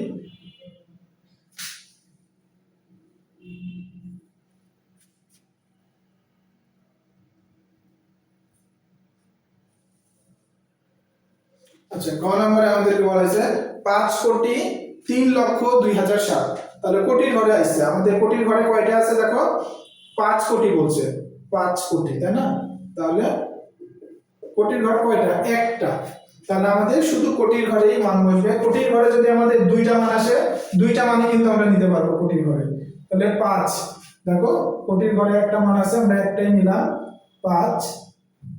আচ্ছা, ৫ কোটি। এরপরে কত লক্ষ বলা হয়েছে? গ নম্বরে দেখো ৫,৩,০০,০০০। তাহলে ৩ লক্ষ আমাদের কয়টা ঘর নিয়ে ৩ লক্ষ? একটা ঘর। তাহলে আমাদের প্রথমে যেহেতু ৩ কোটি বলছে, তাহলে আমাদের প্রথমে ৩ আসবে লক্ষের ঘরে। ৫,৩,০০,০০০, ৩ লক্ষ বলছে, তাহলে প্রথমে ৩ আসবে লক্ষের ঘরে, নিযুতের ঘরে কিন্তু আমাদের শূন্য যাবে। যেহেতু একটা ঘর হলে প্রথমে আমরা লক্ষের ঘর পূরণ করব, এরপরে যদি আমাদের দুইটা ঘর থাকতো তাহলে আমরা নিযুতের ঘর সহ পূরণ করতাম। একটা ঘর হলে প্রথমে আমরা লক্ষের ঘর পূরণ করব। তাহলে ৩ লক্ষ, নিযুতের ঘরে শূন্য যাবে, তাহলে এখানে হবে ০৩। এরপরে আমাদের ৫,৩,০০,০০০ বলছে, তাহলে ২,০০০ কয়টা ঘর নিয়ে হচ্ছে আমাদের? ২,০০০ হচ্ছে একটা ঘর, তাহলে প্রথমে আমরা হাজারের ঘরে বসাবো ২, অযুতের ঘরে তাহলে শূন্য যাচ্ছে, তাহলে এখানে আমাদের হবে ০২। এরপরে আমাদের ৫,৩,০০,০০০,২০৭ বলছে, ৭, তার মানে শুধু এককের ঘরে ৭ হবে, দশক আর শতকের ঘর আমাদের শূন্য যাবে, ০৭। তাহলে আমাদের সংখ্যাটা কত হচ্ছে? ৫,০৩,০০,০০০, ৫,০৩,০০,০০০,২০৭। তাহলে আমাদের সংখ্যাটা হবে ৫,০৩,০০,২,০০৭, ৫,০৩,০০,২,০০৭। এটা হচ্ছে আমাদের ৫,০৩,০০,০০০,২০৭। আমরা দেখো অনেক বড় বড় সংখ্যাগুলো কিন্তু ছকের মাধ্যমে যে আমাদের স্থানীয় মানের যে ছক আমরা সাজাইছি এই ছকের মাধ্যমে কিন্তু খুব সহজেই আমরা সংখ্যায় প্রকাশ করতে পারতেছি। এরপর আমরা উম নাম্বারটা দেখব। উম নাম্বারে আমাদের কি কোশ্চেন করা হয়েছে দেখো, উম নাম্বারটা আমরা লিখতেছি। আচ্ছা, আমরা মানগুলো মুছে দিচ্ছি।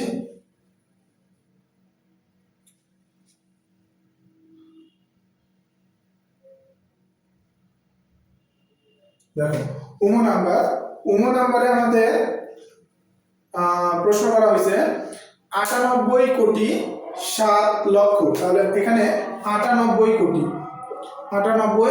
কোটি বলা হয়েছে। দেখো, তাহলে কোটির ঘরে কয়টা মান আছে? দুইটা মান, 98।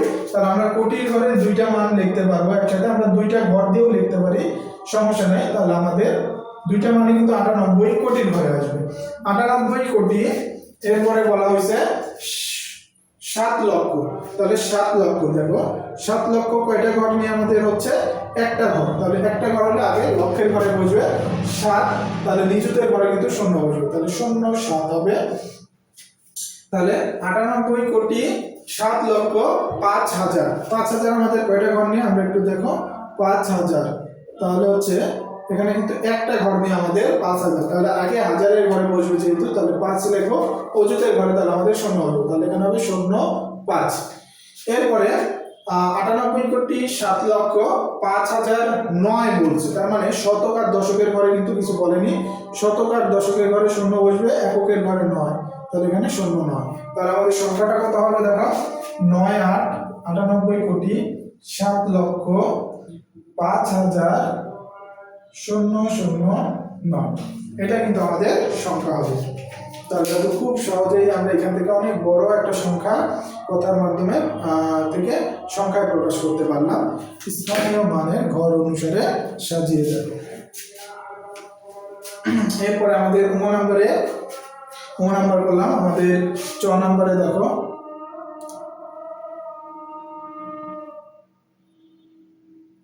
চ নাম্বারে আমাদের কি কোশ্চেন করা হয়েছে? চ নাম্বারটা আমরা কি করব? আমরা এই মানগুলো একটু মুছে দিব।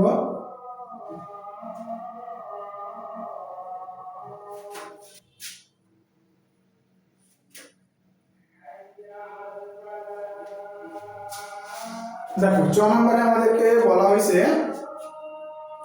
950 কোটি। 950 কোটি, তাহলে আমাদের কয়টা ঘর নিয়ে যাবে? এখানে 950, তিনটা ঘর নিয়ে আছে। তাহলে কিন্তু আমরা এখানে কোটির ঘর তিনটা করে দেবো। এখন দেখো, 950 কোটি, 9 5 0 একক দশক শতক, তাহলে কত হচ্ছে? 950 হচ্ছে। তাহলে আমরা একবারে লিখতে পারি 950 এখানে। তাহলে 950 কোটি তিনটা ঘর। আমরা কিন্তু কোটির ঘরের তিনটা ঘর পর্যন্ত দেশীয়ভাবে আমাদের যেই মানটা বলা হবে আমরা কিন্তু কোটির ঘরে ওই মানটাই লিখতে পারবো। দেশীয়ভাবে আমাদের কোটির ঘরে যেই মানটাই বলা হবে, 500 কোটি হলে 500, 600 হলে 600, আমাদের 900 হলে 900, 950 বলছে এখানে, তাহলে একবারে আমরা 950 কোটির ঘরে লিখতে পারবো। তাহলে 950 কোটি আমরা লিখলাম। এরপরে আমাদের দেখো, আমাদের চ নাম্বারে কি 950, একটু মিস্টেক হয়েছে। দেখো, চ নাম্বারে 950 না, চ নাম্বারে আমাদেরকে বলছে 102 কোটি, অর্থাৎ 102 হবে। 102, দেখো তাহলে এখানে আমাদের 102, 102 কোটি হবে। 102 কোটি 5,000। 102 কোটির পরে 5,000 বলছে। তাহলে দেখো, লক্ষর ঘরে কিন্তু আমাদের কিছু বলেনি, তাহলে লক্ষর ঘর দুইটাই আমাদের 0 বসবে, নিযুত এবং লক্ষ। 102 কোটি, এরপরে লক্ষের ঘরে 0 বসলো। এরপরে আমাদের হাজারের ঘরের মান বলছে 102 কোটি 5,000। তাহলে 5,000 আমাদের কয়টা ঘর নিয়ে? দেখো, 5,000। 5,000 কিন্তু আমাদের একটা ঘর নিয়ে। তাহলে আগে হাজারের ঘরে বসবে 5, তাহলে অযুতের ঘরে 0 বসবে, তাহলে এখানে হবে 0,5।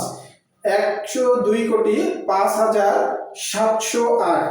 708 বলছে, শতকের ঘরে 7 বলছে, 708 বলছে, অর্থাৎ দশকের ঘরে কিন্তু কোনো মান নাই, 0, এককের ঘরে 8 হবে। তাহলে আমাদের সংখ্যাটা কত হবে? দেখো, 102,00,05,708। এটা কিন্তু হচ্ছে আমাদের 102 কোটি 5,708। দেখো আমরা 4 নাম্বারটা এটা সমাধান করলাম, 4 নাম্বারের সংখ্যাটা প্রকাশ করলাম। এরপরে আমাদের 6 নাম্বারে আবার কি বলা হয়েছে,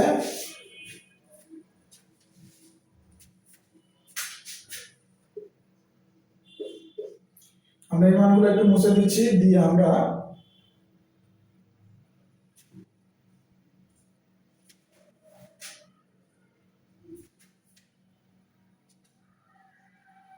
দেখো 6 নম্বরে আমাদের কি বলা হয়েছে, 6 নম্বরে আমাদের বলা হয়েছে 950 কোটি 7,90,000, 950 কোটি। তাহলে এখানে আমাদের কোটির ঘরে তিনটা মান, 950 950 কোটি। এরপরে 950 কোটি 7 লক্ষ বলা হয়েছে, লক্ষের ঘরে 7 লক্ষ বলা হয়েছে। তাহলে দেখো 7 লক্ষ কয়টা ঘর নিয়ে হচ্ছে আমাদের, একটা ঘর। তাহলে আগে লক্ষের ঘরে বসবে 7, নিযুতের ঘরে কিন্তু আমাদের তাহলে শূন্য বসবে, তাহলে 0,7। 950 কোটি 7 লক্ষ, এরপরে 90, তার মানে হাজার, হাজারের ঘরে কিন্তু আমাদের কিছু বলেনি, হাজারের ঘরে আমরা দুইটা ঘর শূন্য দিয়ে পূরণ করব। 950 কোটি 7 লক্ষ 90 বলছে। শতকের ঘরেও কিন্তু আমাদের কিছু বলেনি, তাহলে শতকের ঘর আমরা শূন্য দিয়ে পূরণ করব। এরপরে 90 বলছে, অর্থাৎ দশকের ঘরে 9 হবে, এককের ঘরে শূন্য, 90, তাহলে 9 শূন্য। তাহলে আমাদের সংখ্যাটা কত হবে দেখো, 950 কোটি 7 লক্ষ, এরপরে 00,000, এরপরে 0,9,000। তাহলে কিন্তু এখানে আমাদের 950 কোটি 7 লক্ষ 90 হয়েছে সংখ্যাটা। দেখো আমরা খুব সহজেই কিন্তু এইবার হচ্ছে যে সংখ্যাগুলো নির্ণয় করে নিতে পারতেছি। এরপরে আমরা করব 6 নম্বরের পরে বর্গীর জ নম্বরে আমাদের কত দেওয়া আছে, আমরা সংখ্যাগুলো আবার মুছে দিয়ে আবার নতুন করে করব। সংখ্যাগুলো দেখো কত দেওয়া আছে বর্গীর জ নম্বরে,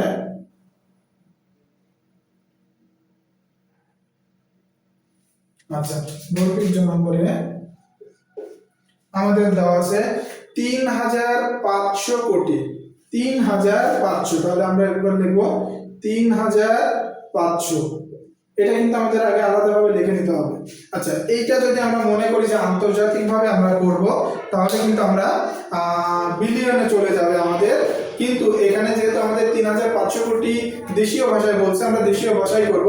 যখন আমাদের মিলিয়ন এবং বিলিয়নে কথায় যাওয়া থাকবে তখন আমরা আন্তর্জাতিকভাবে লিখবো। কিন্তু তাহলে 3,500 লিখবো আমরা, 3,500। দেখো একক, দশক, শতক, হাজার, তাহলে 3,500 হয়েছে। 3,500 কোটি বলছে 4টা ঘর নিয়ে, তাহলে এখন আমরা কোটির ঘরে 4টা মান দিব। দেখো 1, 2, 3, 4, এখানে কিন্তু আমরা 4টা ঘর দিলাম, 3,500। তাহলে 3,500 এটা আমরা কোটির ঘরে লিখবো, 3,500 আমরা কোটির ঘরে লিখবো। এরপরে আমরা দেখো 3,500 কোটি 85 লক্ষ বলছে, তাহলে আমরা 85 লক্ষ তুলে দেখি কয়টা ঘর নিয়ে, 85 লক্ষ।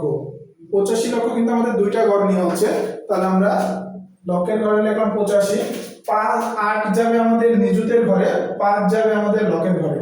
তাহলে প্রথমে 7 দেখো 8 নিযুতের ঘরে, তারপরে 5 লক্ষের ঘরে গেল। তাহলে 85 লক্ষ হলো 3,500, 3,500 কোটি 85 লক্ষ 921। হাজারের ঘরে কিন্তু আমাদের কিছু বলা হয়নি, তাহলে আমরা হাজারের ঘর শূন্য দিয়ে রাখবো।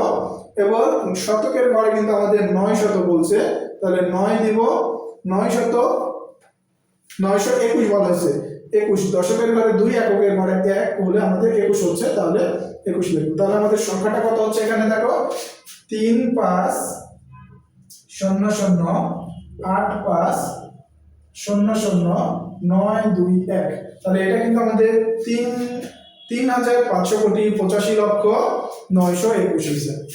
দেখো এই পর্যন্ত আমাদের ছিল হচ্ছে দেশীয় পদ্ধতিতে গণনা। এরপরে কিন্তু আমাদের পরেরটা দেওয়া আছে, দেখো আন্তর্জাতিক পদ্ধতিতে গণনার হিসাব দেওয়া আছে। ঝ নাম্বারে আমাদের দেখো দেওয়া আছে 50 বিলিয়ন।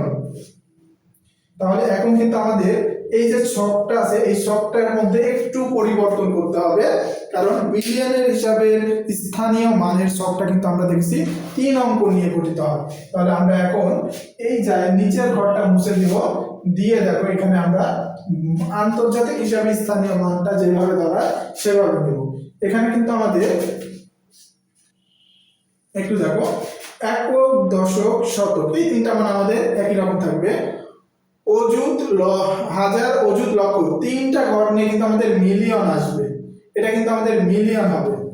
এরপরে নিযুত ও মিলিয়ন না, এই তিনটা ঘর নিয়ে হবে আমাদের হাজার। প্রথমে আমাদের হাজার, একক, দশক, শতক, এরপরে হাজার, হাজার, অযুত, লক্ষ, এই তিনটা ঘর নিয়ে আন্তর্জাতিকভাবে হাজারের ঘর। এরপর নিযুত, কোটি, এরপরে কোটির দুইটা ঘর আরো আসবে। আচ্ছা, এই তিনটা ঘর নিয়ে কিন্তু আমাদের মিলিয়ন হবে, এই তিনটা ঘর নিয়ে আমাদের মিলিয়ন হবে। দেখো, নিযুত, কোটি এবং আরো একটা ঘর, তিনটা ঘর নিয়ে আমাদের মিলিয়ন আসবে। এরপরে আমাদের এই পাশে আরো তিনটা ঘর থাকবে হচ্ছে বিলিয়নের, একটা, দুইটা, এখানে জায়গা কম, তোমরা একটু এটা বুঝে নিও যে এখানে আমাদের তিনটা ঘর থাকবে বিলিয়নের।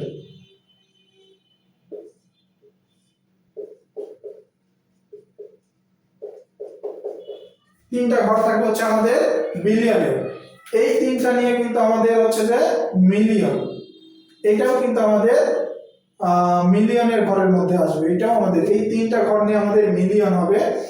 এরপরে হচ্ছে কিন্তু আমাদের, এটা একটু ভালো করে দিচ্ছি, দেখো বুঝতে সুবিধা হবে তাহলে।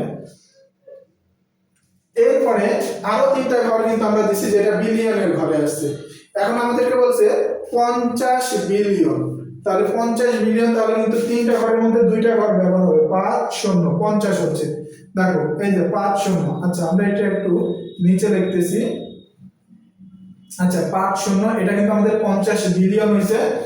এরপরে আমাদের, আমরা এই মানগুলো মুছে দিচ্ছি, আগের মানগুলো দেখো, তাহলে বিলিয়নের ঘরে আমাদের দুইটা 50 বলছে, তাহলে দুইটা ঘর নিয়ে হচ্ছে 50 বিলিয়ন বলছে, তাহলে দুইটা ঘর নিয়ে হচ্ছে আমরা বিলিয়নের দুইটা ঘর ব্যবহার করলাম। এরপরে 301 মিলিয়ন, 301 আমরা লিখবো, 301 মিলিয়ন বলছে, তাহলে 301 মিলিয়ন, তাহলে 301 তিনটা ঘর নিয়ে হচ্ছে, তাহলে আমরা এই যে তিনটা ঘরে কিন্তু ব্যবহৃত হবে। প্রথম ঘরে 3 শূন্য, কোটির ঘরে শূন্য, নিযুতের ঘরে 1, 301 মিলিয়ন হলো, তাহলে 50 বিলিয়ন 301।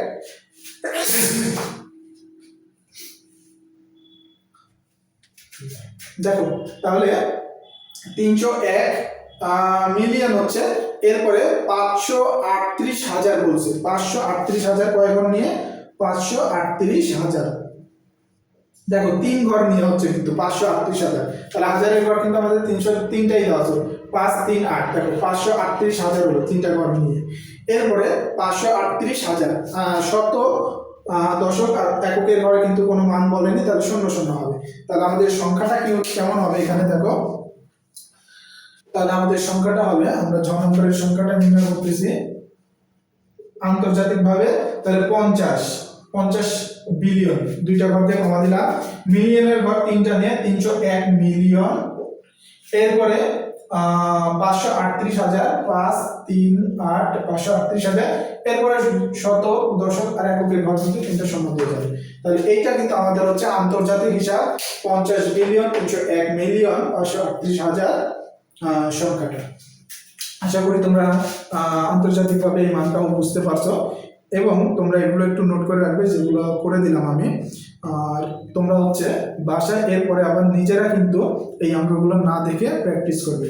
আশা করি এগুলো বোঝার পরে তোমরা নিজেরাই এখন তৈরি করতে পারবে স্থানীয় মানের ছক করে, এইভাবে খুব সহজেই কথায় লেখাগুলোকে ছকে বসিয়ে তোমরা সংখ্যাগুলো নির্ণয় করতে পারবে। আমরা পরবর্তী ক্লাসে অনুশীলনী 2 নম্বর অঙ্কগুলো আলোচনা করব।